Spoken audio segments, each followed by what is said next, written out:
ರಾಜ್ಯದಲ್ಲಿ ವಿದ್ಯುತ್ ತಂತಿಗೆ ಇನ್ನೆಷ್ಟು ಬಲಿಬೇಕು? ಪದೇ ಪದೇ ಅವಘಡಗಳು ಸಂಭವಿಸಿದ್ರು ಕೂಡ ಸಿಬ್ಬಂದಿ ನಿರ್ಲಕ್ಷ್ಯ ತೋರ್ತಾ ಇದ್ದಾರೆ. ಐಷಾರಾಮಿ ಅಪಾರ್ಟ್ಮೆಂಟ್ನಲ್ಲಿ ಇದೆಂಥ ನಿರ್ಲಕ್ಷ್ಯ! ರಸ್ತೆ ಬದಿಯಲ್ಲಿ ತುಂಡಾಗಿ ಬಿದ್ದಿದಂತಹ ವಿದ್ಯುತ್ ತಂತಿ ತುಳಿದು ತಾಯಿ ಮಗು ಸಜೀವ ದಹನಗೊಂಡಂತಹ ಘಟನೆ ಇನ್ನೂ ಕೂಡ ಕಣ್ಣ ಮುಂದೆ ಹಾಗೆ ಇದೆ. ಅಷ್ಟರಲ್ಲೇ ಮತ್ತೊಂದು ಅಂತಹ ನಿರ್ಲಕ್ಷ್ಯ ಮತ್ತು ದುರ್ಘಟನೆ. ವಿದ್ಯುತ್ ತಂತಿ ಬಗ್ಗೆ ಅಪಾರ್ಟ್ಮೆಂಟ್ ಸಿಬ್ಬಂದಿ ಉಡಾಫೆಯಾಗಿ ಮಾತನಾಡಿದ್ದಾರೆ. ಇತ್ತೀಚೆಗಷ್ಟು ತಂತಿ ತುಳಿದು ತಾಯಿ ಮಗು ಸಾವನ್ನಪ್ಪಿದ್ರು. ವಿದ್ಯುತ್ ತಂತಿ ಸರಿಪಡಿಸುವಂತೆ TV9 ಅಭಿಯಾನ ಕೂಡ ನಡೆಸಿತ್ತು. ಇದೀಗ ವಿದ್ಯುತ್ ತಂತಿ ತುಳಿದು 10 ವರ್ಷದ ಬಾಲಕಿ ಸಾವನ್ನಪ್ಪಿದ್ದಾರೆ. ಬೆಂಗಳೂರಿನ ನಿರ್ಲಕ್ಷ್ಯಕ್ಕೆ ಬಾಲಕಿ ಬಲಿಯಾಗಿರುವಂತಹ ಘಟನೆ. ಇನ್ನು ವಿದ್ಯುತ್ ತಂತಿಗೆ ಇನ್ನೆಷ್ಟು ಬಲಿಬೇಕು ಅನ್ನುವಂತಹ ಪ್ರಶ್ನೆಯನ್ನ ಈಗ ಸಾರ್ವಜನಿಕರು ಕೇಳುವಂತಾಗಿದೆ. ಪದೇ ಪದೇ ಅವಘಡಗಳು ಸಂಭವಿಸಿದ್ರೂ ಕೂಡ ಸಿಬ್ಬಂದಿಯ ನಿರ್ಲಕ್ಷ್ಯ ಇಲ್ಲಿ ಎದ್ದು ಕಾಣ್ತಾ ಇದೆ. ಐಷಾರಾಮಿ ಅಪಾರ್ಟ್ಮೆಂಟ್ ಇದು.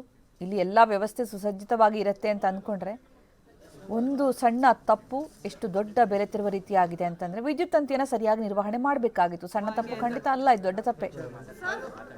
ಆದ್ರೆ ಇದನ್ನ ಸರಿ ಮಾಡಬೇಕಾಗಿದ್ದಂತಹ ಅಪಾರ್ಟ್ಮೆಂಟ್ ಸಿಬ್ಬಂದಿ ಉಡಾಫೆಯ ಒಂದು ಮಾತುಗಳನ್ನ ಆಡಿ. ನಿಮ್ಮ ಉಬ್ಬಿದ ರಕ್ತನಾಳಗಳ ಸಮಸ್ಯೆಗೆ ಎವಿಸ್ ಆಸ್ಪತ್ರೆಯಲ್ಲಿ ಕೇವಲ 30 ನಿಮಿಷದ ಲೇಸರ್ ಚಿಕಿತ್ಸೆಯೊಂದಿಗೆ ಮುಕ್ತಿ ಹೊಂದಬಹುದು. ಹೆಚ್ಚಿನ ವಿವರಗಳಿಗಾಗಿ ಸಂಪರ್ಕಿಸಿ 8088837300. ವಿದ್ಯುತ್ ತಂತಿ ತುಳಿದು 10 ವರ್ಷದ ಬಾಲಕಿ ಸಾವನ್ನಪ್ಪಿದ್ದಾಳೆ. ಬೆಂಗಳೂರಲ್ಲಿ ನಿರ್ಲಕ್ಷ್ಯಕ್ಕೆ ಬಾಲಕಿ ಮಾನ್ಯ ಬಲಿಯಾಗಿರುವಂತಹ ದುರಂತ ಘಟನೆ ಇದು. ವರ್ತೂರಲ್ಲಿ ನಡೆದಿರುವಂತಹ ಘಟನೆ. ವರ್ತೂರಿನ ಪ್ರೆಸ್ಟೀಜ್ ಅಪಾರ್ಟ್ಮೆಂಟ್ನಲ್ಲಿ ಈ ಘಟನೆ ನಡೆದಿದೆ. ಅಪಾರ್ಟ್ಮೆಂಟ್ ಸಿಬ್ಬಂದಿ ವಿರುದ್ಧ ನಿವಾಸಿಗಳು ಆಕ್ರೋಶ ವ್ಯಕ್ತಪಡಿಸಿದ್ದಾರೆ.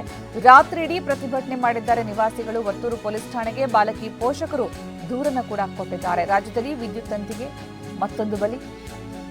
10 ವರ್ಷದ ಪುಟ್ಟ ಬಾಲಕಿ ಮಾನ್ಯ ವಿದ್ಯುತ್ ತಂತಿ ತುಳಿದು ಸಾವನ್ನಪ್ಪಿರುವಂತಹ ಘಟನೆ ಇದು. ಬೆಂಗಳೂರಲ್ಲಿ ನಿರ್ಲಕ್ಷ್ಯಕ್ಕೆ ಈಗ ಬಾಲಕಿ ಮಾನ್ಯ ಬಲಿಯಾಗಿದ್ದಾಳೆ. ವರ್ತೂರಿನ ಪ್ರೆಸ್ಟೀಜ್ ಅಪಾರ್ಟ್ಮೆಂಟ್, ಐಷಾರಾಮಿ ಅಪಾರ್ಟ್ಮೆಂಟ್ ಇದು. ಅಲ್ಲಿ ನಡೆದಿರುವಂತಹ ಘಟನೆ. ಅಪಾರ್ಟ್ಮೆಂಟ್ ಸಿಬ್ಬಂದಿಯ ವಿರುದ್ಧ ಈಗ ನಿವಾಸಿಗಳು ಆಕ್ರೋಶ ವ್ಯಕ್ತಪಡಿಸ್ತಾ ಇದ್ದಾರೆ. ಒಂದು ತಂತಿನ ಸರಿ ಮಾಡೋದಕ್ಕೆ ಏನಾಗಬೇಕಾಗಿತ್ತು? ಕೋಟಿ ಕೋಟಿ ಹಣ ಕೊಟ್ಟು ನಾವಿಲ್ಲಿ ವಾಸ ಮಾಡ್ತಾ ಇರ್ತೀವಿ, ನಮಗೆ ಬೇಕಾದಂತಹ ಎಲ್ಲ ಸೌಲಭ್ಯ ಜೊತೆಗೆ ಸುರಕ್ಷತೆ ಕೂಡ ಇರುತ್ತೆ ಅಂತ ಅಂದ್ಕೊಂಡಿದ್ವಿ. ಆದರೆ ಈ ರೀತಿಯ ನಿರ್ಲಕ್ಷ್ಯ ಒಂದು ಪುಟ್ಟ ಬಾಲಕಿಯನ್ನೇ ಬಲಿ ತೆಗೆದುಕೊಳ್ಳುತ್ತೆ ಅಂತಂದ್ರೆ ಯಾವ ರೀತಿಯ ಒಂದು ನಿರ್ವಹಣೆ ಮಾಡ್ತಾ ಇದ್ದೀರಿ ನೀವು ಅಂತ ಅಪಾರ್ಟ್ಮೆಂಟ್ ಸಿಬ್ಬಂದಿಯ ವಿರುದ್ಧ ನಿವಾಸಿಗಳು ಆಕ್ರೋಶ ವ್ಯಕ್ತಪಡಿಸಿದ್ದಾರೆ. ರಾತ್ರಿ ಇಡೀ ನಿವಾಸಿಗಳು ಪ್ರತಿಭಟನೆ ಕೂಡ ಮಾಡಿದ್ದಾರೆ. ವರ್ತೂರು ಪೊಲೀಸ್ ಠಾಣೆಗೆ ಬಾಲಕಿ ಪೋಷಕರು ದೂರನ್ನ ಕೊಟ್ಟಿದ್ದಾರೆ. ಸ್ವಿಮ್ಮಿಂಗ್ ಪೂಲ್ ಪಕ್ಕ ಎಲೆಕ್ಟ್ರಿಕ್ ಒಂದು ವೈರ್ ಕಾಲು ತುಳಿದು ಸ್ವಿಮ್ಮಿಂಗ್ ಪೂಲ್ ಒಳಗಡೆ ಬಿದ್ದಿದೆ ಅಂತ ವಾಟ್ಸಪ್ ಗ್ರೂಪಲ್ಲೆಲ್ಲ ಸರ್ಕ್ಯುಲೇಟ್ ಆಯಿತು. ಇಲ್ಲೆಲ್ಲ ಬಂದು 7:07 ಆಗಿರೋದು. ಆಮೇಲೆ ಸಡನ್ನಾಗಿ ಸ್ವಲ್ಪ ಜನ ಎಲ್ಲ ಕಿರ್ಚಾಡಿದ್ರಂತೆ. ಕಿರ್ಚಾಡಿದ ತಕ್ಷಣ ಸೆಕ್ಯೂರಿಟಿ ಅವರೆಲ್ಲ ಬಂದಿದ್ದಾರೆ. ಬಂದಿದ್ದ ತಕ್ಷಣ ಮಗುನ ಎತ್ಕೊಂಡೋಗಿ CPR ಏನೋ ಮಾಡಿ ಹಾಸ್ಪಿಟ್ಲಿಗೆ ಸೇರಿಸಿದ್ದಾರೆ. ಇಲ್ಲೇ ಸಹಸ್ರ ಹಾಸ್ಪಿಟಲ್ ಅಂತ. ಸೊ ಅಷ್ಟರೊಳಗೆ ಇದೆಲ್ಲ ಏನಿದೆ MCB ಎಲ್ಲ ಆಫ್ ಮಾಡಿ ಸ್ವಿಮ್ಮಿಂಗ್ ಪೂಲ್ದು ಇದೆಲ್ಲ ಬಂದ್ ಮಾಡಿದ್ದಾರೆ. ಸ್ವಿಮ್ಮಿಂಗ್ ಪೂಲಲ್ಲಿ ಯಾರಿಗೂ ಆ್ಯಕ್ಸಸ್ ಇಲ್ಲ ಅಂತ ಹೇಳಿ. ಆಮೇಲೆ 7:07 ಆಗಿರೋದು ಇನ್ಸಿಡೆಂಟು ಎಲ್ಲರಿಗೂ ಗೊತ್ತಾಗೋಷ್ಟರೊಳಗೆ 10-10:30 ಆಯಿತು. ಜನ ಎಲ್ಲ ಸೇರಿದ್ದಾರೆ.